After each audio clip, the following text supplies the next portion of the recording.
Bismillahirrahmanirrahim. Assalamualaikum warahmatullahi wabarakatuh. Alhamdulillah rabbil alamin, hamdan syakirin hamdan na'imin, hamdan yuafi ni'amahu wa yukafi mazidah. Assalatu wassalamu ala asrafil mursalin sayyidina Muhammadin wa ala alihi wa sahbihi ajma'in. Amma ba'du. Perkenalkan, nama saya Raful Umam dari kelas PAI 5C. Pada kesempatan kali ini saya akan menjelaskan tentang apa itu manajemen. Pengertian manajemen. Manajemen sebagai suatu kemampuan atau keahlian yang selanjutnya menjadi akal bakal manajemen sebagai suatu profesi, dan manajemen sebagai suatu ilmu menekankan perhatian kepada keterampilan dan kemampuan manajerial yang diklasifikasikan menjadi kemampuan keterampilan teknikal manusiawi dan konseptual. Itu yang dimaksud pengertian manajemen yang pertama.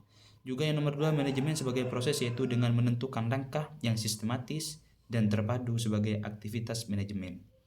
Yang nomor 3 yaitu manajemen sebagai seni tercermin, ya, dan perbedaan gaya dalam karung style seseorang dalam menggunakan atau memperdayakan orang lain untuk mencapai suatu tujuan. Itu yang disebut manajemen. Pengertian manajemen pendidikan. Secara sederhana, manajemen pendidikan adalah suatu lapangan dari studi dan praktik yang terkait dengan organisasi pendidikan. Manajemen pendidikan merupakan proses manajemen dalam pelaksanaan tugas pendidikan dengan mendayagunakan manajemen tersebut terhadap segala sumber secara efisien untuk mencapai tujuan secara efektif.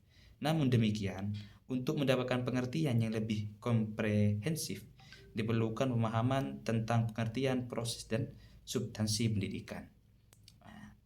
Terus, tujuan manajemen pendidikan. Jadi manajemen memiliki tujuan. Apa tujuannya? Yang pertama itu produktivitas. Produktivitas ini adalah perbandingan terbaik, ya, antara hasil yang diperoleh atau output dengan jumlah sumber yang dipergunakan atau input. Produktivitas dapat dinyatakan secara kuantitas maupun kualitas. Itu secara produktivitas. Ada juga yang secara kualitas. Nah, kualitas di sini menunjukkan kepada suatu ukuran, penilaian atau penghargaan yang diberikan atau dikenakan kepada yang dikenakan pada barang dalam kurung produk dan garis miring atau jasa dalam kurung servis tertentu berdasarkan pertimbangan objektif atau bobot dan atau kinerjanya. Itu secara kualitas. Ada juga efektivitas. Nah, efektivitas adalah ukuran keberhasilan, yaitu tujuan organisasi Etzioni, ya, 1964 dan 1807 mengatakan bahwa keefektifan adalah derajat di mana organisasi mencapai suatu tujuannya. Dan efisien di sini perbandingan antara rencana dengan tujuan yang dicapai, ya. Efisiensi di sini lebih ditekankan kepada perbandingan antara input atau sumber daya dengan output. Itu kalau efisiensi.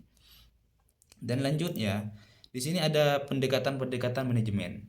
Nah, Kunz pada tahun 1980 itu dan 177 sampai 183 ini menemukan 11 macam pendekatan terhadap teori dan praktik manajemen sebagai berikut.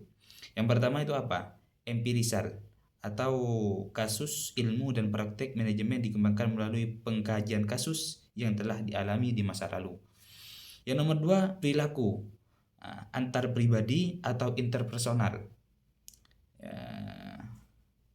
Behavior, ilmu dan praktik manajemen dipelajari melalui hubungan-hubungan antara pribadi pada organisasi dengan fokus kajian pada individu dan motivasinya.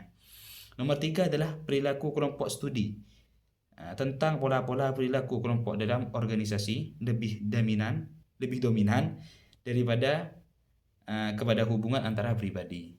Itu yang pendekatan.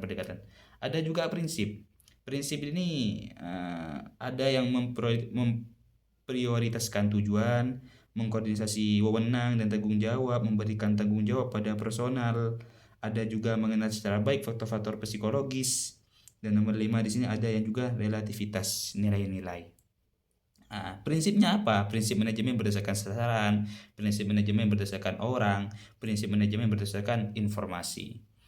Nah, mungkin itu yang hanya bisa saya sampaikan. Kurang lebihnya mohon maaf.